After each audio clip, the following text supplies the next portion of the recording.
This is your daily dose of all things royal.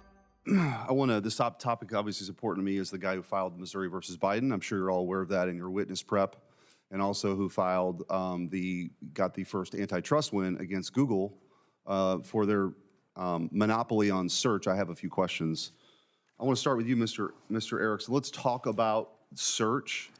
During the 2024 election, while Google search was an illegal monopoly, according to the court, it was repeatedly biased against President Trump. If you searched, where can I vote for Donald Trump, Google showed nothing. Is that correct? You're aware of this, right? Senator, I am not aware of that. Okay. Well, if you searched for Donald Trump, you couldn't find it. Meanwhile, if you searched, where can I vote for Kamala Harris, a precise polling place showed up. That's interesting, isn't it? Would that be, if those facts are true, would that indicate some political bias? Senator, I can assure you there is no political manipulation of our search results. Interesting. Okay. So after President Trump was shot or attempted to be assassinated at Butler, if you typed a search for President Trump and assassination, nothing came up. How is that possible?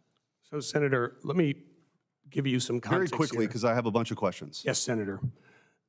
So when people are entering a search query into Google search box, we will often we will fill that out based on the machine learning of our platform that has seen similar type of requests to make it fast. So the question is, so no one typed President Trump assassination Butler?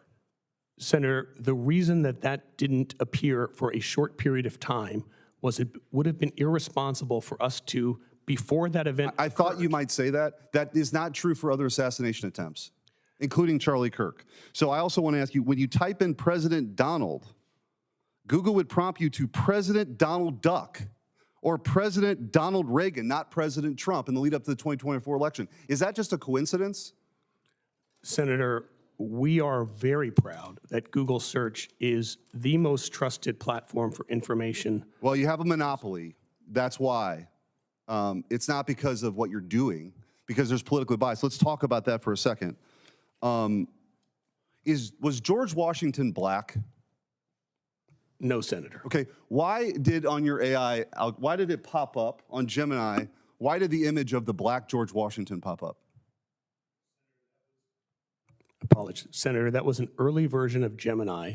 When that happened, that was a mistake. We took down the product.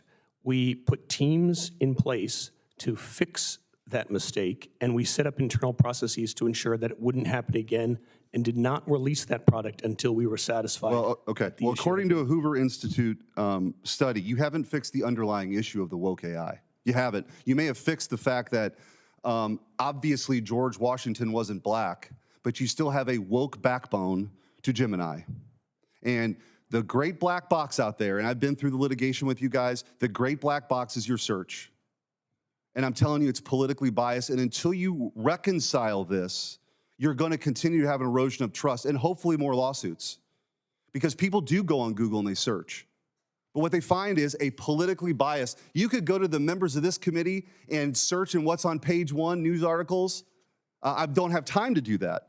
But it's astounding. It is astounding, and the difference between R's and D's is real. Mr. Erickson, I want to ask you, was your testimony, actually, I want to, well, let's stay with you.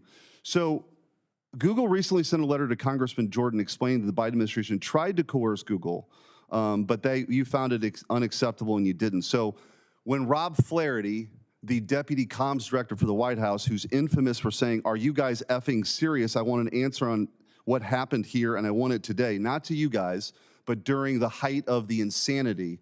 So you guys didn't succumb to any of that pressure from the White House to censor speech. Senator, when we get communications from the Biden administration or the Trump administration or any government entity around the world, our trust and safety teams apply our terms of service and guidelines independently. So it was your decision to ban Dan Bongino on YouTube. It was your decision to ban RFK Jr. on YouTube. That was your decision alone, correct? Yes or no, please? Senator, I'm not familiar with those specific You can't have it both ways. You can't have it both. Dr. Jay Bhattacharya, who's now the NIH director, you banned content from him because he said masks were ineffective for kids.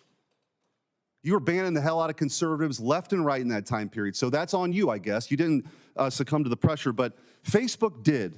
Facebook did, and a Facebook employee, Mr. Potts, I want to ask you, in July of 2021, in addition to Mark Zuckerberg admitting it, your testimony is interesting because your testimony today was that these were our decisions, no pressure. That's not what your CEO said. And maybe that's a litigation strategy because that case is still ongoing. I don't know. But you have emails from employees saying, because we were under pressure from the administration and others to do more, I was part of the MORE package. We removed 4 claims that multiple fact checkers labeled as false, even though we didn't have a harm assessment. We shouldn't have done that. You could go through emails that were uncovered in discovery. You could go through the letter from Mark Zuckerberg. You clearly were coerced by the Biden administration, but your testimony today is that's actually not true now, that these were all done in your own volition. Is that accurate? Which one is it? Senator, I can't, I'm sorry, my eyesight isn't strong enough to make out that note. And I hate to speculate what perhaps potentially my colleague meant. However, well, Mark Zuckerberg's letter to Jim Jordan said, we were, quote, repeatedly pressured to censor certain COVID-19 content. That's quote, correct. The government pressure was wrong, and I regret we didn't do more and we were not more outspoken. That is correct.